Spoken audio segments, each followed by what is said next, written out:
This is the management of technology. Karen in Stuttgart. Yes, but it Come in, gets Karen. easier. Okay, can you hear me?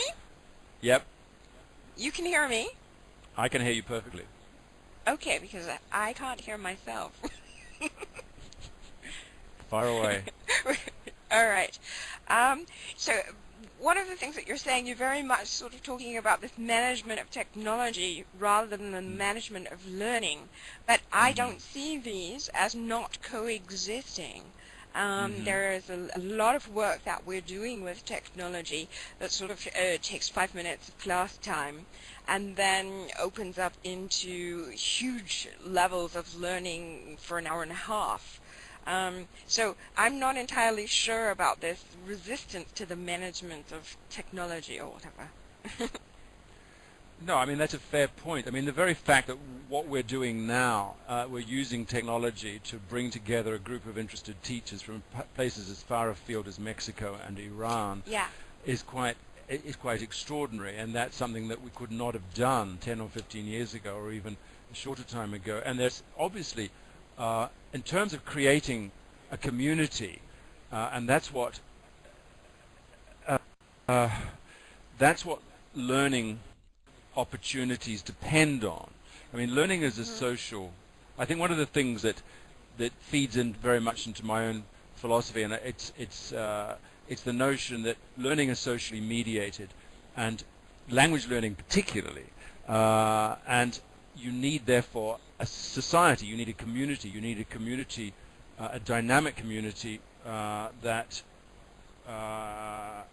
has its own internal dynamic to create the learning opportunities that Dick Allwright's talking about. And this, what we're doing now, has the makings of, has the potential to be an online community which has enormous learning potential. And I know this for a fact. I teach on an online MA, and it's extraordinarily, which has just amazed me how quickly a community establishes itself and how supportive it is and how much peer teaching goes on. So I have no doubt that technology can enforce learning, particularly for teachers.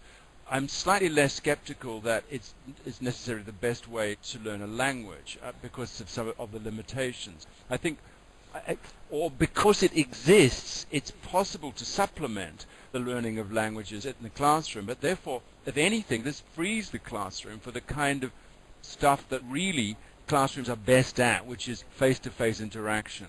I mean, I find it quite depressing to go into a classroom and see everybody reading a book with their heads down for 20 minutes when they could be doing that at home. But the classroom, at least, they could be talking to each other. Karen.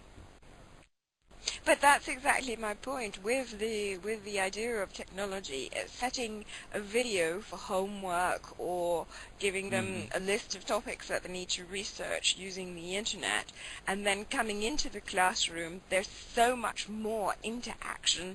They've done the homework, they've checked the vocabulary, they've expanded their range. Yes, I take your point, Karen. Somebody says I take your point, that they don't agree with you. That they don't.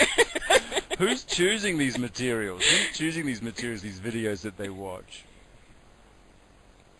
Well, I think if you elicit right from the very beginning a curriculum, then they set out a list, whether it's 5 topics or 10 topics, and then you say, right, okay, you now have the options of finding a podcast, finding something to read, so the audio learners can go and find a podcast, and the visual learners can go and find photos on Flickr. When they come back in the classroom, they all have something to talk about that one topic, I think. But do you think? Yeah, okay, fair enough. I take your point again. But I mean, an analogy might be if you're going to have a dinner party and you were worried that the conversation was going to run dry, would you send out along with the invitations, you would send out topics that you wanted the people at your dinner party to talk about, or materials that you wanted them to bring to the dinner party, or would you just trust that there's a human need and desire to communicate, and that nature abhors a vacuum? I mean, I know what you're saying, but I just think there's a danger that we can flood the classroom with things which in fact are not that necessary, when some of the most memorable lessons that I'm sure you've had, I know I've had, and I'm sure that Orlando's had, are those that sort of emerged out of something that one of the students wanted to talk about. Definitely, I take your point. But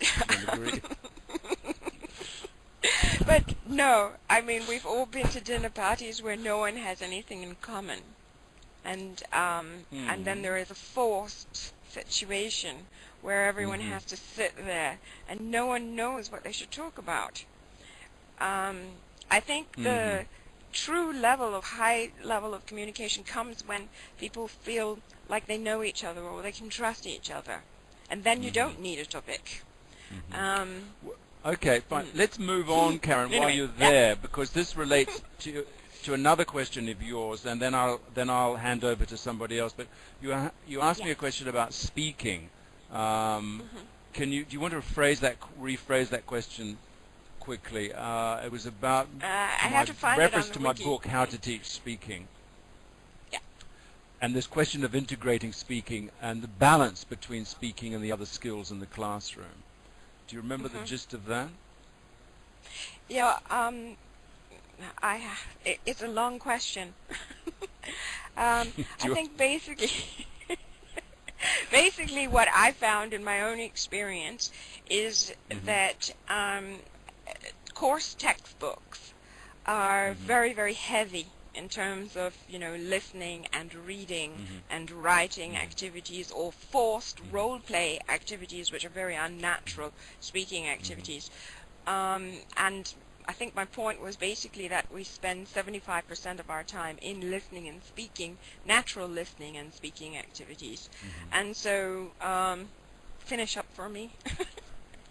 Well, yes, I mean, your question is, because I'd said in my book, you quoted me, that speaking rarely happens on its own. It's always in conjunction with other skills, particularly listening. And so your question really was, well, what kind of balance, or in your opinion, how much time should be spent in developing listening, reading, and writing skills in situations where the learner's focus is on becoming fluent communicators? And this is exactly my point, and it relates to what we were talking about before. That the classroom seems to be, there's nothing can beat face-to-face communication in a real space. For whatever, Second Life, this kind of conference calling, telephoning, podcasting, or whatever, they are not substitutes for communication. They just provide the means for communication when it's otherwise not possible. But when you've got people in the classroom, I totally agree. They should be speaking, and it's really quite salutary to look at statistics that are done on classroom interaction and see how little individual students actually speak. You think that the students are all speaking because they're doing group work and pair work and the kind of role plays that you were talking about. But in fact, when you add it up, there's very little extended speaking by any one student. And most students are saying 2 or 3 words here, 2 or 3 words here, and then that's it. And so, yes, I totally agree. I would fill the classroom with speaking, and I would do all the other stuff, the reading and the listening and the writing, as much as possible outside the classroom, using the kind of technology that's available to have it done. I mean, listening. It seems to me listening is that it's listening to audio cassettes or DVDs or whatever seems to be particularly unsuited to the classroom environment, with all the acoustic problems that there often are in classrooms. Much better to do that through, when somebody's on the bus or with their iPod or whatever, do the listening then, or at home, not in the classroom. Use the classroom for the kind of things, as I say, the classroom's good for, which is, can you see me? My hands going, interaction. Yeah. Okay. Karen, so I'm with you there. Let's move on, because time's running out.